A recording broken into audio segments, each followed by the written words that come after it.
জানো না, গাধা আর শেয়ালের গল্প বলবো। গল্পের নাম কি? গাধা ও শেয়াল। ব্যাস, এবার আমি বলছি গল্প, তোমরা শোনো চুপ করে। প্রশ্ন কিন্তু জিজ্ঞাসা করবো। একদিন একটা গাধা একটা কুয়োর পাশ দিয়ে যাচ্ছিল। এমন সময় কুয়োর ভেতর থেকে একটা শব্দ শুনতে পেল।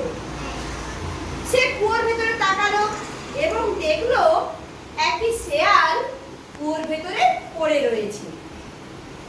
শেয়াল গাধাকে বলল, ভাই তুমি আমাকে বাঁচাও।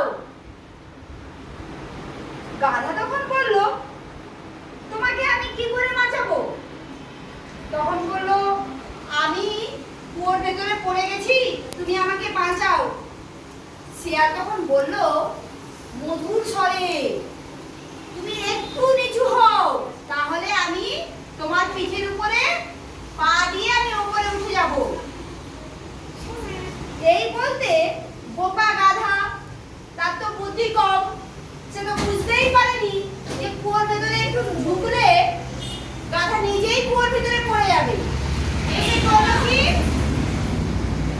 সে করলো কি কুয়োর ভেতরে একটু ঝুঁকলো, নামলো, আর সেই চালাক শেয়াল সে গাধার পিঠের উপরে পা দিয়ে ওপরে উঠে পড়েছে। এইবার গাধা বলছে, ভাই আমায় এবার একটু তোলো। শেয়াল বলছে, আমি কি এতই বোকা যে তো আমি কুয়োতে আবার নেবে তোমাকে তুলবো? আমি আর আমার নিজের বিপদ ডেকে আনবো না, তুমি থাকো ওই কুয়োর মধ্যে। বলে শেয়াল কি করলো, পরের মধ্যে চলে গেল। আর বোকা গাধা কি করলো, সেই কুয়োর ভেতরেই পড়ে থাকলো। বুঝতে পেরেছো? গল্প শেষ হয়ে গেছে।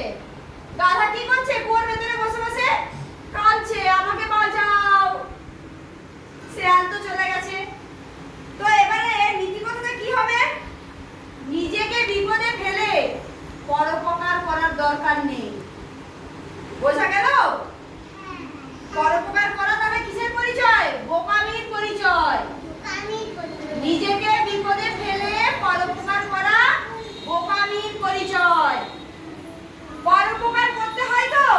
করতে হয়। কেউ বিপদে পড়লে তাকে সাহায্য করতে হয়, কিন্তু যদি দেখো যে নিজের বিপদ হচ্ছে তাহলে ভুল করেও সেখানে সাহায্য করতে যাবে না কেউ।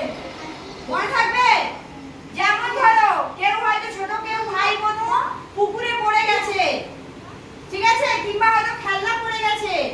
তুমি তো পুকুরে সাঁতার জানো না, জানো কি? জানো না। তুমি যদি পুকুরে নেমে যদি তাকে তুলতে যাও, তাহলে তোমাদের কি হবে? তোমরাও ডুবে যেতে পারো। তাহলে ভুল করেও ওই কাজটি করবে না। তাই তখন কি করতে হয়? অন্য কাউকে ডাকতে হয়। রাশিচ্ছি আমি। বলো, গাধা কোথা দিয়ে যাচ্ছিল? কুয়োর পাশ দিয়ে। সে কার আওয়াজ শুনতে পেয়েছিল? শিয়াল গাধাকে কি বললো? শিয়াল মধুর স্বরে